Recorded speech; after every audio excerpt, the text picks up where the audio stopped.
just loving boxing and appreciate the opportunity to work with Stork Vision. And Michael, this is your first time on the broadcast with us. We certainly welcome you. Coming into us from Pennsylvania, you're a UBF commissioner. Talk a little bit about that for us. Well, right now it's way too loud, so I can't really hear you. So wait, let's let that music die down a little bit. So there you go. I'm actually from Pennsylvania. I'm commissioner for the United States for the UBF title, and it's been a ride for us. We're just proud to be part of this event, and we'd like to thank Matthew Young and TriStar Promotions for inviting us along. Awesome, Michael. Talk to the folks a little bit about the UBF. Just kind of tell us about where it got its start at. What was that? Michael, if you could just talk to folks a little bit about the UBF, kind of where it got its start and everything. Well, the UBF started and originated out of Chicago, Illinois. Richard Spilotro started it. Our president is located out of, he's actually in Colorado Springs now. He's involved with the USA Boxing, and he's our president, Michael Campbell. And they invited me along for the ride. They were like, yeah, Mike, you've been doing a lot of shows. You've been involved in commentating, analysis. You've been involved in running your own gyms and so forth and so on. You're very, versatile. Would you mind being, part of our organization? And I said, in what form? And they were like, well, United States Commissioner, would you like to come on board? And I was like, thank you very much. Yes, I would. So that's how I got started. And so actually going in and commissioning a fight, what all does that consist of? Well, the commissioning of the fight, you don't commission a fight, you commission the whole United States. As far as supervising a fight, it's you come in, you're supposed to remain biased. You just watch both fighters, you analyze the fight, and you just do the best job you can. Once the fight is over, you present the title, you give your company the information, and they go ahead and register everything. Gotcha. And we got some of our fighters getting ready to make their way to the ring. Our first match tonight is going to be a 4-round fight between Eric Draper and Michael Sunkett. Eric Draper, the first one, or Michael Sunkett, the first one on the card, going to come out into the blue corner. And David, could you tell us a little bit about Sunkett? Yeah, Sunkett's he's a fighter who's had about 5 professional fights. He's fighting a more experienced man. He has only had his second fight in 5 years, but according to TriStar Boxing, he's in shape, and it should be a competitive matchup with Draper, who was actually on the last fight card. Yeah, of correct. TriStar Boxing. We did see Draper at the St. Patty's Day fights at the fairgrounds. He lost that bout to Alexi Martinez, and something I noticed a little bit about Draper last time going back and watching that fight again was he took a lot of shots to the body, so I think that's something that's going to be important for him to try to work on his defense, not letting those rip shots get in there. Yeah, and Anthony, last time actually, we actually thought Draper won the fight, if you recall. So yeah, that was a close fight. He's had an up and down career, but he's certainly got an interesting skill set. We're also joined by really a media boxing expert, Matt Yanofsky. Matt, any insights on this first bout of the evening? I appreciate the introduction. You know what? Draper's a guy that has a lot of experience. He's got almost 20 pro fights. He's fought some really tough opponents. This is probably one of the few times where he is actually coming into a fight as a favorite. I did hear, obviously, the Alexi Martinez fight. Levi Martinez was a controversial decision that he deserved to win. And you know what? He's in his home state. Again, Draper's a guy that's had to travel a lot. He's been the so-called opponent a number of times. Now he has a chance to fight in his home state. According to promoter Matt Young, he did bring out some people from Memphis, so I'm sure this is a very important fight for a guy like this. And had a minute to speak with Sunkett. He's out of Louisville, but he was born in New Jersey. Comes from a military family, but he himself was not in the military. And he said this could be his opportunity to be the more experienced guy, and he's definitely in this fight very confident, as we see him right now moving around the ring. So, you know what? I'd say keep an eye out for this. A lot of times these early fights could turn out to be some of the best scraps of the night. You're not kidding. Yeah. Michael, you've been a matchmaker. Isn't it true that sometimes, like Matt said, some of these early fights can be sort of the hidden gems of fight cards? You know, these guys that are just starting off, these guys have something to prove not only to themselves but to everybody else. And even if they're journeymen or these guys have been in the ring more than once, these guys want to be the best they can be. And this is an opportunity for them to shine. And they will do that. They will shine the best they can shine. You know what? And to add on to that, you know, we've all spent money on pay-per-views and seen some disappointing fights. We've hyped ourselves up for big HBO fights and said, man, this is bad. And we told our non-boxing friends that this is the fight to watch, and something happened. And you know what?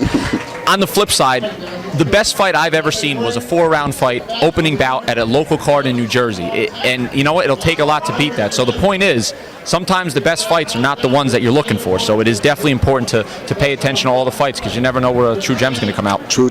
Yeah, third man in the ring tonight is Anthony Tiger Bryant. Fight fans from Middle Tennessee may remember him as a prospect. He actually defeated Olympic bronze medalist Kendall Gould in his professional career. He's really an excellent referee, probably the best that we have in this area. Bryant was a guy that we saw last time as well at the St. Patty's Day fight. So this is the second time we've had him officiate a fight on the broadcast. We're getting ready to go, folks. Yep. Another thing I want to add about Draper's, he's got world-class experience. He fought Rob Bryant, who was a top-rated middleweight. Did also have a fight against Jermell Charlo, who's one of the top fighters, as well as some other guys, Michael Moore, who's on the Contender Series, William Jackson, who was undefeated at the time. So he definitely does have some quality experience. And again, you know, this is a rare showcase for a guy who's really traveled and taken some tough fights wherever he can. Exactly. You can never judge a fighter by his record. Here we go. Boy, they're winging it right away. They are swinging for the fences. Oh, my goodness. He caught him off balance, but it didn't hurt him. He just looks like a brawl early here. Yeah.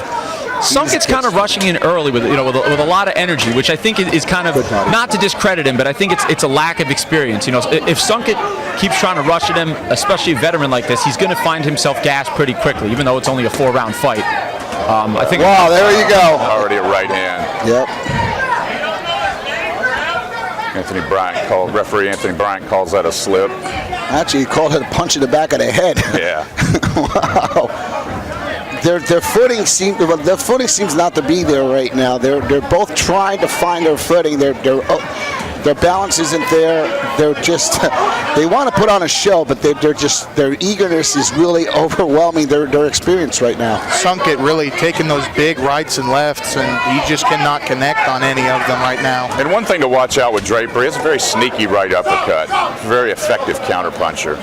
Yes. Yeah, and I like the way he's staying calm. You know, again, he has a guy who's very aggressive, he's rushing at him, throwing wild punches. You know, as easy as it is to say, slip here, do this, do that, it's actually kind of tough, just from talking to a lot of fighters, to face guys who were kind of all over the place. There's a good right hand by Draper. What they're coming with. But Draper's doing it right. You know, Sunkett's squaring himself. He's throwing wild punches. His mouth will probably be open shortly. And it's already open. Yep. and Draper, like I said, like you said, was connecting with that right uppercut. And, you know what I mean? He's definitely handling this like a true pro. He's gassed. You know? He's gassed. He needs to settle down, take control of his nerves, and start picking his shots. Shouldn't have a whole lot left longer in this round. Yeah. They're both gassed. I mean, if I'm looking at both of them, they both fight with their mouths open right about now. You know what's interesting though, Draper throws straighter punches. Yes. Usually is the more effective fighter. Draper's more in control right now, but you know, one punch can change the fight. Absolutely. Yeah, absolutely. You know, like I said, with some of these wild guys, I mean, you know, you talk about even at the top level. You know, Vernon Forrest was an undefeated fighter, fought this wild Nicaragua fighter, Ricardo Mayorga. And, oh, wow! There you go. He's hurt. Loads. Draper caught him with a big uppercut, a right hand, a straight left, and it was like, oh my God. Yeah. Good straight punch by Draper. I like how he's staying calm. You know, like I said, sometimes, you know, you'll have guys that want to brawl with brawlers and, you know, will fall into their trap per se. But Draper is staying as calm as he can, and he's throwing the way cleaner and way straighter shots. Matt, what should Sunkett be doing now? He's taking a lot of shots, but keeps pressing forward. I think Sunkett needs to be a little more patient. This round, he gassed himself, I'd say, within the first minute, and he's literally paying for it right now. If I'm in the corner of Sunkett, I'm saying, you know what? This is an experienced guy. You tried some of those winging punches, and the way Draper was slipping behind those punches, that actually wastes his maximum amount of energy. So Sunkett, I think, blew most of his energy with those missed wild hooks, because it's just a complete swing and a miss. Looks like a 10-9 round for Draper. Would you agree, sure. Michael? I agree. They're keeping Sunkett on his feet. I don't know if that's a smart thing to do right now. I think he needs all the rest he can get, really. He's not George Foreman, is he? No. He's breathing heavy. Like I said, the kid looks like he's in shape. If I'm in his corner right now, I'm telling him to slow down, take your time. Because the way Draper was fighting him, Draper was countering him with straight shots. So Draper's looking to counter. You got to find those openings there with a guy like that. Or if you do pressure him, do it effectively. Because if you keep winging wild shots like that, it's going to be just easy pickings for a veteran like Eric Draper. I agree. Well, a heck of a first round there to get us started tonight. Action-packed. Sunkett just came out like you guys have been saying, throwing those wild rights and lefts. So, what do you need him to do to just kind of calm down and get things going this round? His corner needs to settle him down. He is way too eager, way too anxious. He needs to settle down and pick his shots. He's already gassed to begin with. Some fighters can fight forward and some can't fight backwards, can they, Matt? No, and if you look at it, he's still using the same strategy. Not to dog on Sunkett, but he's still throwing those wild shots, and Draper's just completely picking him apart. It almost looks like a sparring session, where you have the more experienced guy against the young guy, who's kind of trying to get his feet wet and prove himself by throwing hard shots, but ultimately pays the price by missing, getting tired, and getting hit. So, well, Michael, as a former matchmaker, you've got to love the heart of Sunkett. Just keep coming forward and giving everything he's got. Oh, you do love the heart. That's one thing you can't teach. But I still matchmake. So, oh, not former, current matchmaker. I apologize. I did not matchmake this card, though. When you start doing other things in boxing, you got to get away from certain things. But this card, I did not match any of these fights, thank God. But there's a great card ahead of us. Absolutely. Look, if this fight is any indication of what we was supposed to expect, get ready for a war tonight. Absolutely. Ooh, good little combo there by Sunkett. I think a good thing Sunkett could do is, you see he's throwing hard shots, but he's telegraphing. What I would do, I would fake down to the body, draw him down, and come over the top of the hard right hand, because he's telegraphing and winging his shots. If he's able to feint and make Draper think, he might be able to land one of those shots, but right now you can see those coming from a mile away. Yeah, well, Draper's starting to lean on him. He's starting to put his weight on him. He's starting to tire him out even more. You can see the sluggishness in his punches, in Sunkett's punches. There's a big right uppercut, right hand again.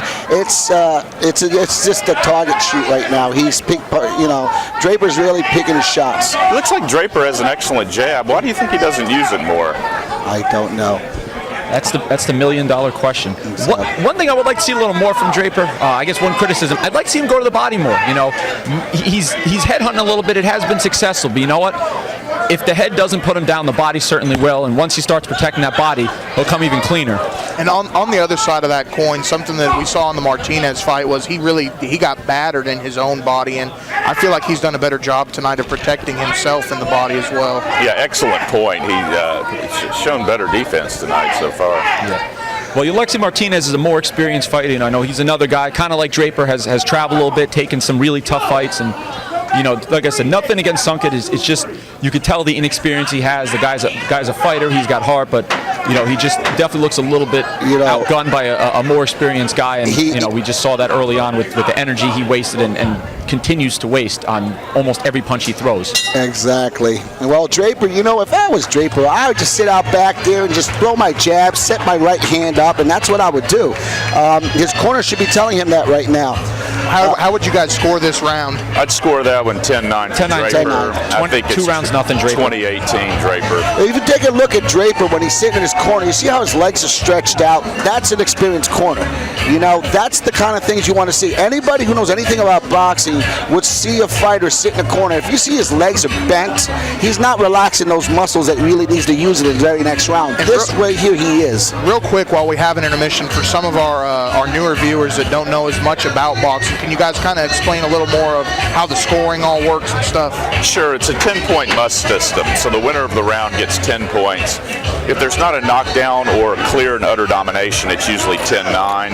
If a fighter scores a knockdown, it's usually a 10-8 round, 2 knockdowns, 10-7, 3 knockdowns, 10-6. In some jurisdictions, after 3 knockdowns, it's an automatic stoppage of the fight. That's all she wrote. So Draper's controlling the action, landing the more clean, effective punching, which is the #1 criteria in professional boxing. Sunkett coming out with a little more energy right here, it looks like. He's smothering Draper. I mean, he's doing the right thing. Draper needs to use his legs and create that distance so he can use that long reach. Yeah, absolutely. Got a little bit of a reach advantage for sure on Sunkett right now. Yeah, that was a good little aggressive burst by Sunkett, but when he leaned in, you'll notice he puts his head forward and doesn't keep his hands up. Michael, did you notice Draper's starting to work the body? He listened to you. Yep. That's the way you got to do it. You kill the body, you kill the head. The head will come eventually, You can see a fighter can take about 20 punches to the head. You hit him 3 times in the liver. Big right hand by Draper. Wow. Out and pummeling him in the corner. I would, if I was the referee, I'd start looking at this closely and start thinking about, I don't know, do you got the 8 count here in Tennessee? We do have the standing 8 count, yes, so that is an option for them. Yeah, I would consider that. If you get, if Sunkett gets hit like 3 or 4 times straight to the head like that, and a man does not go down, but you think he might get hurt, I'd stand in and give him at least an 8 count, give him time to recuperate, maybe not get hurt, He definitely buzzed Sunkett with that. He didn't follow up the way he should have. I mean, he landed a good right hand. He buzzed him a little bit, and I think if he put a couple more in there, he might have even dropped him. If you're able to go back and see the tape, his legs definitely got shook a little bit on that. But I think Draper's kind of, Draper, like I said, he's being patient and he's throwing smart shots. There's the jab. Good left jab. Larry Holmes ruled the heavyweight division. For 12 years with that left jab. For 12 years he did that with that jab. The champion of our childhood. Easton's assassin. I'm from PA. I'm Pennsylvania all the way, baby. One of the most underrated champions of all time. Absolutely. I see someone on the corner. I don't know if they're looking to stop the fight. I did see someone step up from Sunkett's corner. I agree with Anthony's excellent. Wow, big right hand. Oh. Defense in addition to an expanded offensive arsenal in this fight. Really punching well. Oh, big left hook, but that wasn't the back of the head. Sunkett has played it off. He's looking for the referee to start calling them rabbit punches. Those rabbit punches, I mean, they actually became known as the Pitcher Cologne thing after that the Williams fight, wasn't it? Yeah, that was it. It was Pitcher Cologne against Williams. Very unfortunate fight took place in Virginia. Pitcher Cologne unfortunately appears to have permanent damage. Yep. Anthony Bryant wisely stops the bout. Eric Draper notches a win. He's going to go to 9-10-1 in his career now. Anthony, didn't he show improvement from his last outing? Absolutely. I definitely thought so. And that last outing, he came out a little bit sluggish at the beginning of the fight and almost looked like he was trying to work from behind. Tonight he comes out the aggressor, does a good job defensively, and just comes out, and it's a great win for him against Michael Sunkett, a younger guy. And this was also a good experience for Sunkett, who is younger, I'm sure. This is good to fight a veteran guy like this. Matt, what was your assessment of Draper's performance? Experience. If I could sum it up in one word, the word is experience. Draper, he fought smart. He wasn't killing him with speed, wasn't killing him with power. It was just experience and pretty much fighting him smart. And like I said, he's been down this road before. I mean, Draper's nice to see him get a win like this. If he continues kind of the way his career has been moving, he's definitely going to be a tough test for some of these prospects. And a guy like this is definitely a good test for an up-and-coming fighter because he's experienced, he's smart, and as I said, he's been in the ring with some real good fighters. So, Michael, wouldn't it be nice if he could land some more paydays on the sort of the tail end of his career? Everybody dreams of paydays, but at the end of the day, everybody's thinking about getting that strap around their waist. I mean, that's what the ultimate goal of fighting is. When I was a fighter and I boxed, here we go. Let's listen to this. 2 minutes and 30 seconds for your winner, Juggernaut Draper. Yeah, Draper did great. I mean, Draper, he fed into Sunkett's performance at the very beginning of the fight. If I was his corner, I would have told him just settle down, create your distance, use your jab more, set up your right hand, and then eventually start wearing down that body. The head will follow. Sunkett, he's got a lot of heart. I mean, there's nothing to take away from him. He has nothing to be ashamed of. He came to fight. Absolutely.